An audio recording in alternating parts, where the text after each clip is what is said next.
Welcome back to the channel, everyone.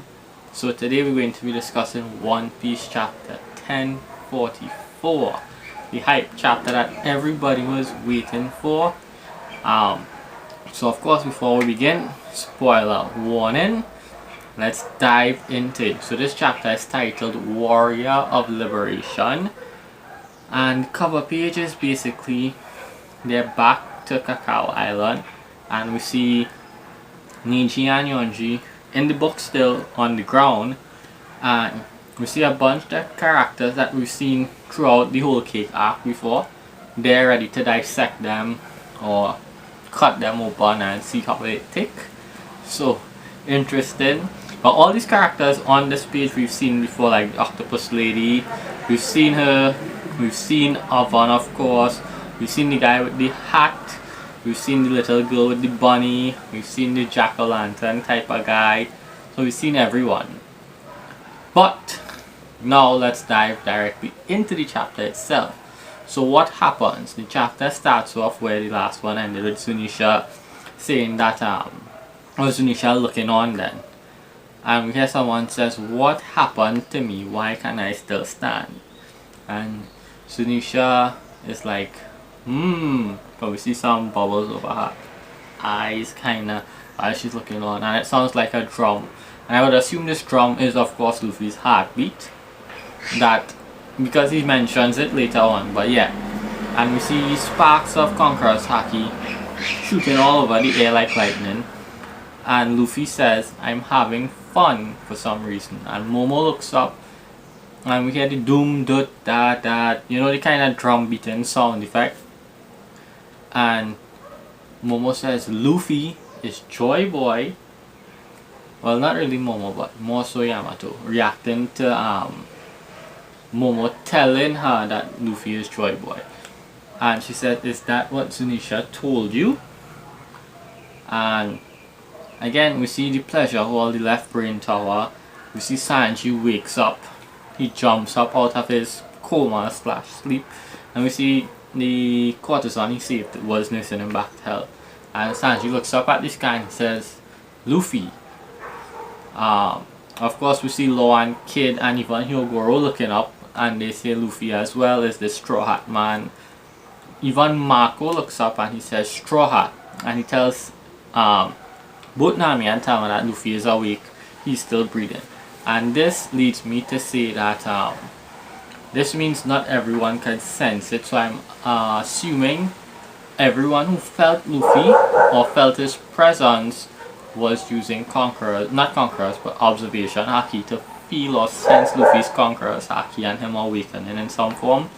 So there's that. We then cut to the Holy Land, Marinjoa, and we get the Gorosei speaking, and this is where we get the revelation about the Gorosei and what they're after.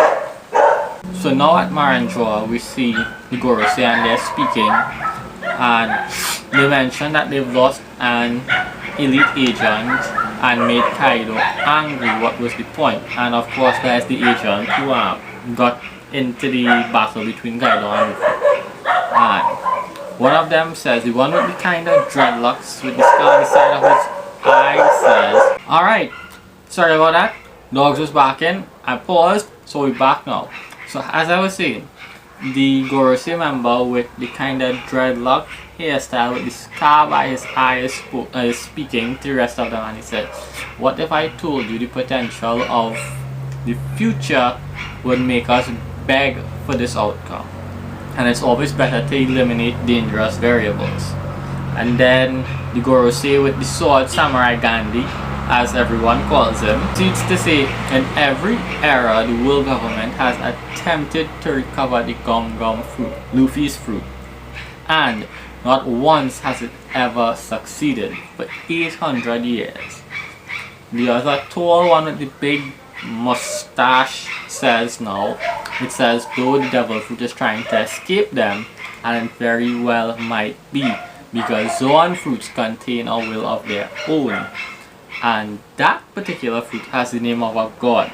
The other name of the Gum Gum fruit, or the real name of it, is the Zoan type fruit the human fruit mythical type model Nika. And then we get a picture of Luffy jumping in front of the moon, looking like Sun God Nika from the image that we saw a few chapters ago, just minus the weapons, and he's laughing. And they mentioned that possessing, or that the abilities of this fruit is the person possesses a rubber body, and or his body has the properties of rubber and can fight in whatever ways he fancies, and he always brings smiles to people's faces, which is something we've seen Luffy doing for a long time. And they say the warrior of liberation is also called Nika the Sun God, which we already knew because we got that tidbit of information a while back. They also mentioned that awakening this fruit brings his rubbery body even greater physical strength, and it is said that in all of the world there is no power more ridiculous than that.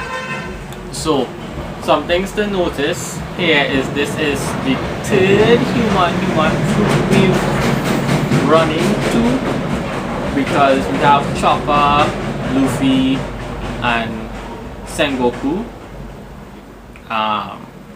And mythical type fruits, we have a few that we've met, like Kaido, Marco, now Luffy, and a few others that we've run into. So that just adds on the list, and this officially proves Luffy's fruit isn't a paramecia but a Zoan type. So moving forward, we cut to Hiyori and Orochi, and Orochi is still buried and he's begging Hiyori for help, and Hiyori goes back to telling him more things, you know, like how he betrayed her father after he danced on the road for so much years, and she loved her father, and Orochi broke his promise to him and killed him, and she father had to withstand so much things like people laughing at him, people calling him names, him boiling in oil, all of that, and that she loved him and didn't want him to leave. And then at the end she removes her mask and Orochi sees it and is shocked and she's crying, and she calls out her name. Her name is Kozuki Hiyori, and she tells him to hold his tongue. So again, I think that this whole thing with Hiyori and Orochi took away from the Luffy scenes and Luffy awakening and all of that, but I know it needed to be there. But that being said, the gist of this Hiyori thing is Kanjuro's fire spirit is still there, which is annoying. Honestly, I think it's about time Oda kind of wraps it up with this whole Kanjuro thing and kills him off, because how many times are we going to see Kanjuro die? We saw him die, then we saw him come back, then we saw him die again, then we saw him set himself on fire to become this fire demon, then we saw that die, and now it's here again. So that's kind of a bit annoying. In my opinion, I think that's annoying. However, it comes back and Orochi asks it for help, and asks it to burn Hiyori, but instead it sets him on fire. And of course this is because Kanjuro's last thing was that he was going to take the Kurozumi name and set it out in a blaze of glory, basically. And seeing that Orochi is a Kurozumi and the last one, blaze of glory, kill him. Yeah, but we'll see how that goes. I'm pretty sure he's not going to die as usual, and Kanjuro's mini spread probably isn't going to die either, and that's something that's really annoying me at this point with that whole duo, but we'll see how it goes. We then cut back to the important part of the chapter, and that is we see Kaido in the hall flying, and we see streaks of lightning coming through the opening in the roof, and we see some of the men starting to foam from the mouth and pass out. And Kaido asks his men, what is this? What's happening? What's on the roof? And before Kaido could actually get an answer, you know, his men are foaming, so he assumes, or one of them I think says that it's Supreme King's Haki that's coming down, or where is it coming from?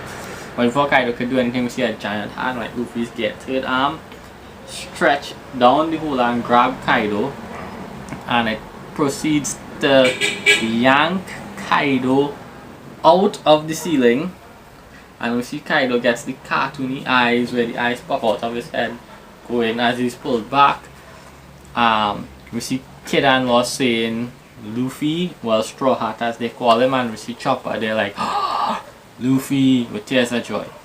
And Kaido is yanked out of the pleasure hall, and we see Luffy with one muscular arm and one arm wrapped around Kaido, and he begins to swing him in a circle like in cartoons. So Oda has officially crossed the barrier between anime and cartoon and made them one. But yeah, he begins to swing Kaido around. We see the same thing, cartoony-ish or cartoonish, with his eyes popping out of his head, and Luffy is laughing like a maniac.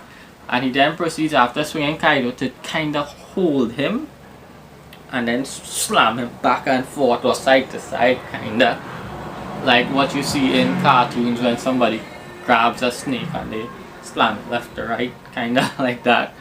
And Kaido drops on the ground, and Luffy is there laughing uncontrollably, and Kaido gets up with 2 bumps on his head, cartoon style, with stars spinning around his head. And Kaido goes on to say, Straw Hat, you survived, thank you. And he fires a blast breath or borrow breath at Luffy, and Luffy is still on the ground laughing, and Luffy reacts with the same cartoony eyes popping out his head.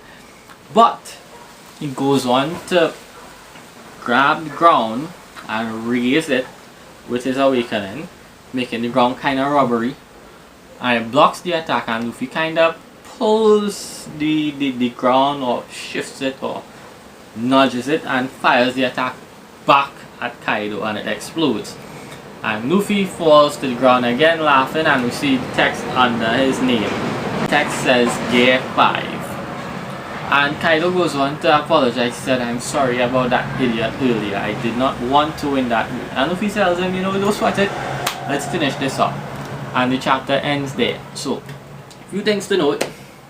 Luffy has an awakening, which is his Gear 5 now, so they won't be separate there. It's one and the same.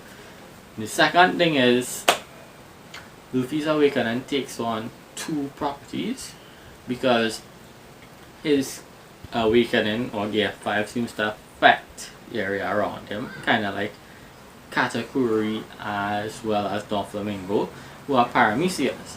However, we know Zoans, when they awaken, they usually get more durable, and that may be maybe why Luffy woke up as well. And if that is the case, that means his Devil Fruit, as well as having many properties, like being kind of like a Paramecia but a Zoan, the awakening is the same thing. So now we need to know, does Luffy's fruit have any other hidden abilities? Because if his fruit somehow has the abilities of 3 fruits, meaning Zoan, Paramecia, and a Logia, which I doubt, but if it does, then that points more towards the theory that maybe Blackbeard would have 3, so Luffy would have 3 kinda things to match up. As well as Blackbeard is darkness, and Sun God Nika represents the sun, so I would assume Blackbeard is the darkness, light versus dark. So they're all coming together. So yeah, all in all, this was a good chapter. I enjoyed it. Let's look out for the next one, see where they take it then, see how they do it, see how Luffy battles. I know there's been some outrage. Some people don't like Gear 5, some people think it's haspel, some people just find it annoying, some people love it. I like it. However, I would like to see more of it and what the drawbacks are, because so far every gear Luffy has used has had a drawback in the past. Gear 2 or Gear 2nd being lifespan, Gear 3rd he was shrink to Chibi Luffy, Gear 4th he would run out of Haki. So does Gear 5 have a drawback? What would it be? So yeah, let's see how that goes. Also, we had no Zoro in this chapter, which is interesting because Sanji felt Luffy's Haki and woke up, but Zoro didn't. So maybe we get some Zoro interaction next chapter. But all in all, good chapter. Hope you all enjoyed this mini discussion. Let me know what you all think Luffy's attack's going to be. If you all think he's going to keep calling his attacks in Gear 5 Gomo Gomo, or is he going to use Hito Hito? It'll be interesting. Let's see how that goes as well. And would he officially know the name of his fruit going forward, or is he just going to just keep calling it the Gum Gum fruit? Questions, questions, and more questions. That being said though, if you all enjoyed the video, be sure to drop a like, drop a sub, and check out some of the other videos sprinkled all over the channel. And yeah, I'll see you all for the next review for One Piece next week. Bye.